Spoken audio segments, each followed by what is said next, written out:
आप सबका अपना चैनल टेंथ मस्ती में। दोस्तों, यह वीडियो उन लोगों के लिए है जो सेकेंड लैंग्वेज के रूप में संस्कृत लिए हैं और संस्कृत उसे पढ़ना लिखना नहीं आता है। तो ऐसा टैग वर्ड हम आपको बता रहे हैं जिसकी सहायता से आप आसानी से हल कर सकते हैं। तो चलिए हम शुरुआत करते हैं। भाषा अधिगम में सर्वाधिक महत्वपूर्ण किसका है? तो इसमें होगा सामाजिक संवादक। कहीं पर भी लिखा होगा सामाजिक संवादक, तो इसका उत्तर आपको दे देना है सामाजिक संवादक। एकदम 100% यही क्वेश्चन रहेगा और यही आंसर आएगा। भाषा का प्राथमिक रूप क्या है? देखिएगा, भाषा का प्राथमिक रूप क्या है? इस टाइप से अगर लिखा हुआ रहेगा तो भाषा या प्राथमिकम रूपम अस्ति, तो इसका उत्तर में लिखा होगा सांकेतिक भाषा। सांकेतिक भाषा, सांकेतिक भाषा देखते ही आप क्या करेंगे? टिक मार देंगे। अब संस्कृत भाषा विकास से बहुत सारे प्रश्न आते हैं। भाषा का विकास कैसे करते हैं, कैसे होता है? तो इसके लिए आपको ढूंढना है अभिव्यक्ति। देखिएगा, कहीं पर लिखा हुआ रहेगा भाषा प्रयोग।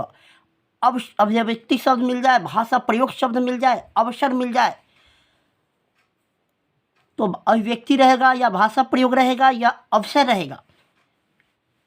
अभिव्यक्ति में विद्यार्थी को जो है अपना विचार व्यक्त करने की अभिव्यक्ति होना चाहिए। और ऐसा वर्ड जब भी मिले तो आप समझ लीजिएगा कि हमारा वही आंसर होगा और इसे देखकर आप सीधे टिक मार सकते हैं। आगे आते हैं। भाषा अर्जनम और भाषा अधिगम दोनों में हर वर्ष जो है 1 या 2 प्रश्न जरूर आते हैं। जैसे कि भाषा अर्जन आप कैसे कर सकते हैं? तो समाज द्वारा हम लोग भाषा अर्जन करते हैं। प्रथम भाषा जो हमारी होती है मातृभाषा, जो माताओं द्वारा सीखी जाती है, पेरेंट्स द्वारा जो सीखी जाती है, और आगे होता है अनुकरण द्वारा भी हम भाषा सीखते हैं। अर्जन किया उससे, प्रथम भाषा है, मातृभाषा है, समाज द्वारा जो सीखी, अनुकरण द्वारा जो सीखी, उसी को भाषा, इसको क्या कहते हैं? अनौपचारिक शिक्षा या अनौपचारिक कक्षा, और उसी को भाषा अर्जन भी कहते हैं। कहीं पर भी ये पॉजिटिव टैग वर्ड मिल जाए आप इसे आसानी से टिक कर सकते हैं। अब पूछ देगा कि भाषा अर्जन का जो रूप है वह कैसा होगा? सहज रूपम होगा। भाषा अर्जन जो हम करते हैं वो सहज रूप होता है, सरलता से आसानी से कर सकते हैं। भाषा अर्जन जो हम आसानी से ग्रहण करते हैं, सरलता से करते हैं। और भाषा अधिगम जो होता है, तो भाषा अधिगम भी बहुत महत्वपूर्ण है क्योंकि इससे भी बहुत सारे प्रश्न बनते हैं। तो भाषा अधिगम का रूप होता है प्रयासपूर्ण होता है। भाषा अधिगम जो होता है वह प्रयासपूर्ण होता है। वह प्रयास करके, हम प्रयास करेंगे तब हम भाषा सीख सकते हैं। भाषा अधिगम जो है, भाषा अधिगम होता कहाँ से है? विद्यालय से होता है, द्वितीय भाषा से होता है, औपचारिक भाषा भी कहलाती है या औपचारिक कक्षा भी कहते हैं, जो विद्यालय से सीखी जाती है, मानक या द्वितीय भाषा द्वारा सीखी जाती है। सहज रूप है तो भाषा अर्जन का होगा, सहज रूप होगा तो भाषा अर्जन। आगे आते हैं शिक्षण प्रणाली। शिक्षण प्रणाली से भी हर बार प्रश्न आते हैं, तो ध्यान देंगे आप लोग। अब कहता है इसमें राजतंत्रात्मक शिक्षक केंद्रित प्रणाली, मतलब शिक्षक को केंद्र में मानकर होता है। जहाँ पर भी शिक्षक केंद्रित प्रणाली हो तो वह क्या होगा? राजतंत्रात्मक होगा। शिक्षक केंद्रित जो होता है राजतंत्रात्मक, कहीं पर भी राय राजतंत्रात्मक और शिक्षक केंद्रित प्रणाली, तो वही होगा, टिक कर दीजिएगा। आगे है लोकतंत्रात्मक। इस पर आधारित बहुत सारे, अभी का जो शिक्षण प्रणाली है लोकतंत्रात्मक है और यह बाल केंद्रित है। बालक को केंद्र में मानकर जो है शिक्षक को परिधि बनाकर जो है शिक्षा ग्रहण किया जाता है, यानी लोकतंत्रात्मक है। वह सब कैसा होना चाहिए? बाल केंद्रित। जो भी सब्जेक्ट अगर हम पढ़ाते हैं तो सब कैसा होना चाहिए? बाल केंद्रित होना चाहिए। अहस्तक्षेपम, अहस्तक्षेपम संधि विच्छेद कीजिएगा तो पता चलेगा न हस्तक्षेपम, माने हस्तक्षेप नहीं करना। उसे बच्चे अपने मन से सीखते हैं, उसमें कोई भी हस्तक्षेप नहीं करें, तो वैसे शिक्षण प्रणाली को हम सृजनात्मक शिक्षण प्रणाली कहते हैं। हस्तक्षेपम का अर्थ होता है न हस्तक्षेप। तो ऐसे शिक्षण प्रणाली को हम सृजनात्मक शिक्षण प्रणाली, इसका दूसरा नाम है सृजनात्मक शिक्षण प्रणाली। इसमें विविध सोच वाले विद्यार्थी होते हैं और इसमें रचना करना भी शामिल होता है, रचनात्मकता भी हो सकता है। सृजनात्मक शिक्षण प्रणाली इसका दूसरा नाम होता है। आगे आते हैं निदानात्मक परीक्षण या उपचारात्मक शिक्षणम, ये दोनों में से आते हैं प्रश्न। निदानात्मक परीक्षणम, इसमें होगा समस्या नाम पहचान करोती, माने समस्या के पहचान करना जो है निदानात्मक परीक्षण कहलाता है।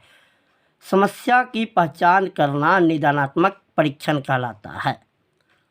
अब आगे है कि उपचारात्मक परीक्षण। तो समस्या नाम समाधान है, समस्या का समाधान करना, उसी को तो उपचार करना कहते हैं। तो समस्या का समाधान करना क्या है, उपचारात्मक शिक्षण प्रणाली होगा। समस्या की पहचान करना होगा निदानात्मक, और समस्या का समाधान करना होगा उपचारात्मक शिक्षण प्रणाली। तो ये सब पहचान कर लीजिएगा, देख लीजिएगा। आगे है संस्कृत शिक्षणस्य दोषम उद्देश्यम। संस्कृत शिक्षणम उद्देश्यम, संस्कृत शिक्षण के क्या उद्देश्य होते हैं, इस पर हर बार प्रश्न आते हैं। जैसे पहला है ज्ञानात्मक लक्ष्यम। ज्ञानात्मक लक्ष्यम, ज्ञानात्मक लक्ष्यम का उद्देश्य होता है संस्कृत भाषा का ज्ञान कराना। ज्ञानात्मक लक्ष्यम का उद्देश्य होता है संस्कृत भाषा का ज्ञान करना। और यह शिक्षण विधि सिर्फ संस्कृत के लिए नहीं है, हिंदी में भी काम आएंगे। ज्ञानात्मक लक्ष्यम का अर्थ होता है संस्कृत का ज्ञान कराना। आगे है कौशलात्मक लक्ष्यम। कौशलात्मक लक्ष्यम में श्रवणम आता है, भाषणम आता है, पठनम, लेखनम, दक्ष करना। लेखनम दक्ष करना यानी ऐसे भी भाषा कौशल 4 होते हैं। शुभपाली, सुनना, बोलना, पढ़ना, लिखना। दक्ष कराना, उसमें उसके बारे में जानकारी देना क्या है, कौशलात्मक लक्ष्य होता है इसका। अब आते हैं रसात्मक लक्ष्य। रस का अर्थ होता है आनंद, रस का अर्थ होता है खुशियाँ।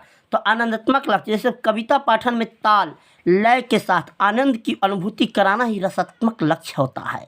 रसात्मक लक्ष्य, कविता पाठ में ताल लय के साथ आनंद की अनुभूति करना। रस का अर्थ होता है आनंद, रसात्मक लक्ष्य का अर्थ होता है आनंद की प्राप्ति, आनंद की अनुभूति कराना, बच्चों को आनंद की अनुभूति कराना। तो यह कब, जब अच्छी कविताएं होती है तो हम उसे क्या पढ़ाते हैं तो उसको अच्छा लगता है, उसके भाव को हम बताते हैं तो उसके रसानुभूति होती है, माने आनंद की प्राप्ति होती है। आगे है सृजनात्मक लक्ष्यम। सृजनात्मक लक्ष्यम, सृजनात्मकम लक्ष्यम, इसमें होता है रचना करना, सृजन करना यानी रचना करना, विविध प्रकार की सोच विकसित कराना। विविध प्रकार की सोच विकसित कराना माने अनेक प्रकार की सोच विकसित कराना और रचना करना, उसे क्या है, सृजनात्मक लक्ष्य कहलाता है सब। आगे है अभिवृत्त्यात्मक या प्रस्तुतिकरण लक्ष्यम, दोनों एक ही है। अभिवृत्त्यात्मक या प्रस्तुतिकरण लक्ष्यम। अभिवृत्त्यात्मक माने अपना विचार व्यक्त करने के लिए कहा जाए। प्रस्तुतिकरण माने आप प्रस्तुत करें या कुछ हम पूछते हैं तो उस पर आप कुछ जवाब दें, प्रस्तुत करें, अपना परिचय दें। ये सब क्या हुआ, अभिवृत्त्यात्मक या प्रस्तुतिकरण लक्ष्यम, ये सब पढ़ लीजिएगा। आगे है संस्कृत शिक्षणस्य विधिया। संस्कृत शिक्षण की विधियां क्या क्या होती है आप देखिएगा। परंपरागत होगा, पाठशाला होगा, गुरुकुल होगा, प्राचीन विधि होगा। संस्कृत शिक्षण की विधियां है जैसे परंपरागत, पाठशाला विधि, गुरुकुल विधि, प्राचीन विधि। आगे इसमें है, थोड़ा सा देख लेते हैं, बहुभाषिकता। इस पर जो है बहुत सारे प्रश्न पूछे जाते हैं, 4-5 प्रश्न आ जाते हैं बहुभाषिकता से या समावेशी कक्षा से। बहुभाषिकता अधिगम करने के लिए एक महत्वपूर्ण संसाधन है। बहुभाषिकता जो है अधिगम के लिए एक, बहुभाषिकता का अर्थ होता है एक से अधिक भाषाओं का ज्ञान। अधिक भाषा का ज्ञान अगर हम देते हैं तो वैसी कक्षा को हम बहुभाषी कक्षा कहते हैं, और शिक्षण प्रणाली को बहुभाषिकता शिक्षण प्रणाली कहते हैं। तो भाषा अधिगम करने के लिए एक महत्वपूर्ण संसाधन है कौन, बहुभाषिकता का एक महत्वपूर्ण संसाधन होता है। बहुत से प्रश्न आते हैं और एक रहेगा महत्वपूर्ण संसाधन और बहुभाषिकता शब्द रहेगा, तो उसे देखते ही टिक कर सकते हैं। आगे है भाषागत दोष। दोष भी होता है। भाषागत क्या होता है? दोष भी होता है। भाषागत क्या होता है? दोष भी होता है।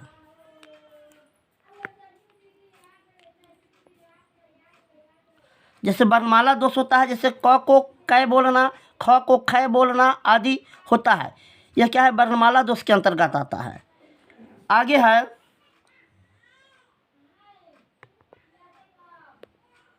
स्वर लोप का अर्थ होता है दोषा, माने स्वर को गायब कर देना, माने विधि को विधि बोलना। जैसे कि उसमें विसर्ग है तो उसको छोड़ देना, सीधे विधि बोलना।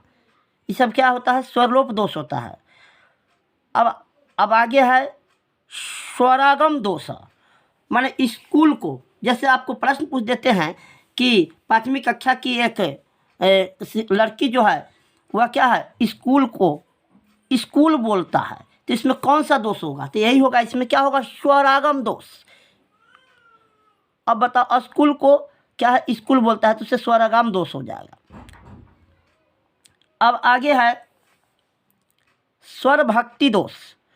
स्वर भक्ति दोष माने देवेंद्र को देवेंद्र बोलना, श्री को श्री बोलना, महेंद्र को महेंद्र बोलना, रविंद्र को रविंद्र बोलना इत्यादि जब रहे तो ऐसे को दोष को हम क्या कहते हैं? स्वर भक्ति दोष।